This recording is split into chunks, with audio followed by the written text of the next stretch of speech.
Hi guys, in this video, I'm going to tell you the top 5 reasons rent control destroys a city. This is something that all economists agree on, from Milton Friedman to Paul Krugman. In fact, here's an Economist article from the year 2000 where Krugman talks specifically about rent control. Among the best understood issues in all of economics, and among economists anyway, one of the least controversial, and that's Krugman talking about rent control. Now let's look at why rent control is so bad. Reason number 1, rent control is basically a price control.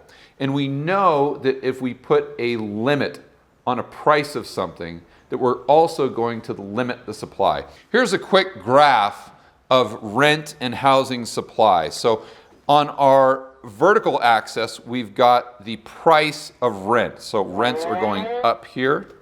And here we've got our housing supply on our horizontal axis. So the further we go out, the more supply that we get. If you cap rents right about here, you draw that straight line over, and you're also going to be capping housing supply. To make this even more straightforward, let's use gas as an example. If it costs $1 to produce a gallon of gas, and the government comes in and says, no, that's way too high of a price. Let's make it 90 cents. What's going to happen to the supply of gas?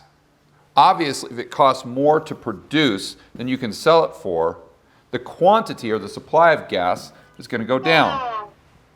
To illustrate this, let's look at an article regarding the 1970s when Nixon put price controls on gas. Price controls turned a minor adjustment into a major shortage.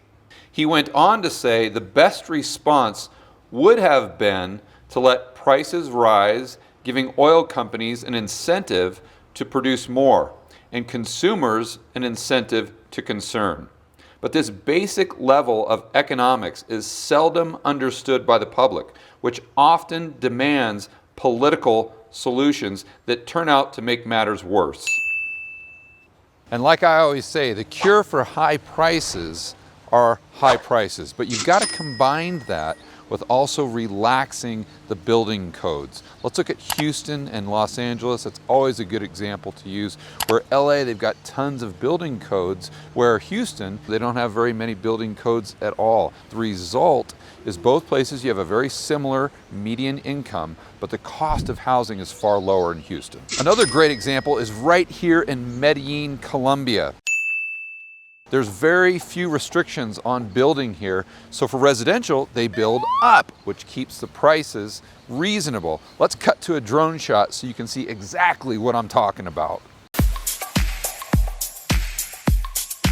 So a counter argument would be, George, this isn't a price ceiling, it's just a price control. In other words, that we allow for price increases based on the rate of inflation. This is such a bad argument that I'm going to smash it while I'm doing lap pulls in a suit. Watch this. First of all, it doesn't consider that the rising prices of building can increase faster than the CPI or the rate of inflation. Second, rent control is implemented in cities once prices already get too high, which by very definition means that the builders can't build any more supply at a profit. So any small increase to the rents is really a moot issue. Really, the solution is pretty simple. Just relax building codes and let the free market work. Counter argument, smash! Reason number 2. Low-income renters actually get pushed out of the housing market. Let's think about this.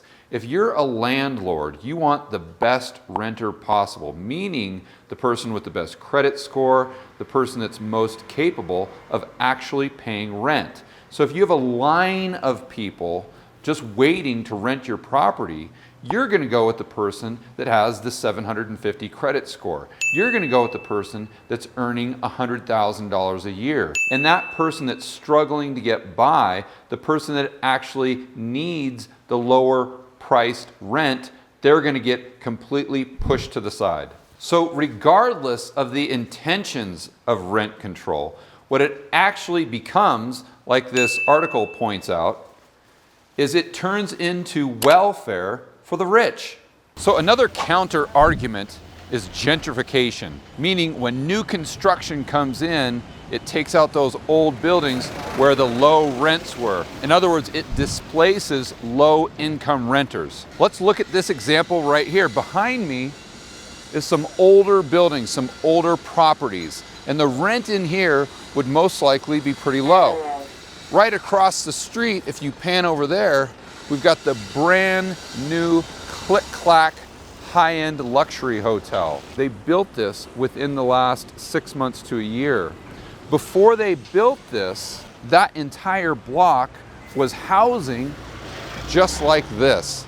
So there were tons of people, maybe older people and low-income people, that got displaced from the developer buying that property, demoing all the housing, and putting up this super fancy hotel. The problem with that type of thinking is they're looking at things through a vacuum. What I mean by that is they're not considering a cost-benefit analysis. They're only looking at the cost of displacing low-income renters, and they're not looking at the benefit to all the other low-income people out there, mainly workers, that are able to improve their lot in life by being able to work on this project and in this project once it's done.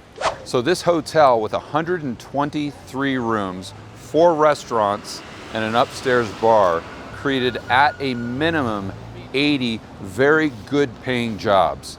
The city is also going to get a huge boost to the property taxes that they're generating and the sales taxes from something like this hotel going in. So although it is unfortunate that people do get displaced, when you look at it in the aggregate total, on net balance, it's far better for society. The difference in thinking is one group is looking at a pie as a fixed sum, meaning there's only this much to go around. The other way of looking at it with gentrification, if you approve of gentrification, you're really understanding that the pie can expand. And the bigger that pie becomes, the better it is for not only the high end, but the middle class and the low income as well. Ask him where he was working before this. ¿Dónde trabajabas antes? Trabajo en confecciones en Bello. Bello is a pretty high crime area, isn't it?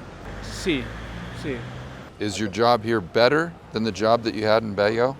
Me pagan mejor aquí que en Bello. Are most of the workers that are working here or in the hotel doing so because they're making more money? Sí, sí, sí. Vienen de otras, digamos, zonas de Medellín para acá porque, por supuesto, aquí en lo que es poblado por Provenza, el ingreso es mejor. Reason number 3, higher rents. And you may say to yourself, well, George, that seems really counterintuitive.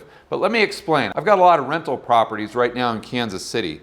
And if the government came in and told me that the maximum amount that I could increase rents annually was 7%, I would absolutely do that. Why? Because there would be much higher demand for my rental property because of that restricted supply. Without that artificially high demand, I would think twice about raising my rents by 7%, or maybe even raising my rents at all if I had a renter in there that I knew was a great renter that took care of my property and was paying rent on time every single month.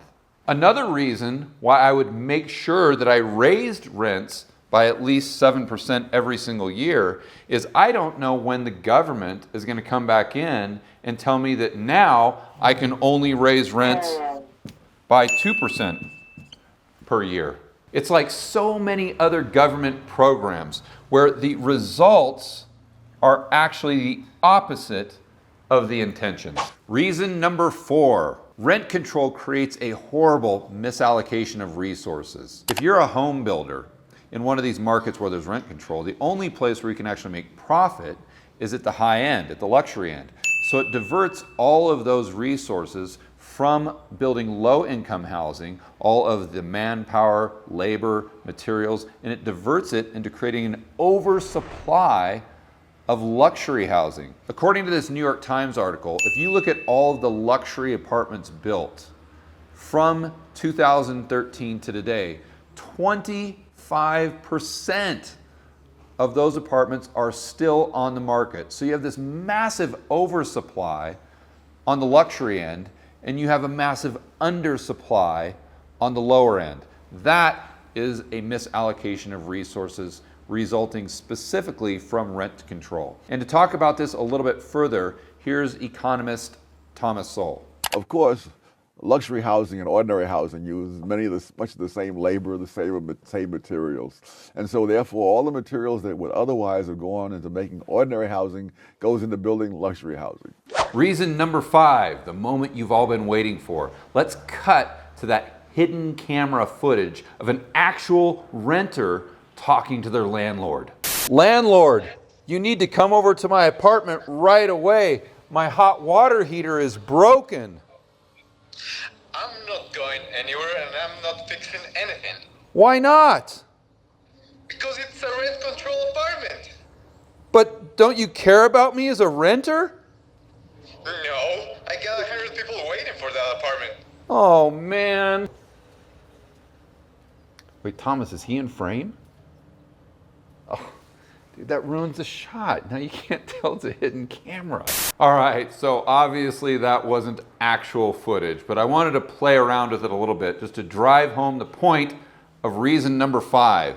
Rent control results in a deterioration of property on a smaller level, but on a bigger level, it destroys a city. We'll see you on the next video.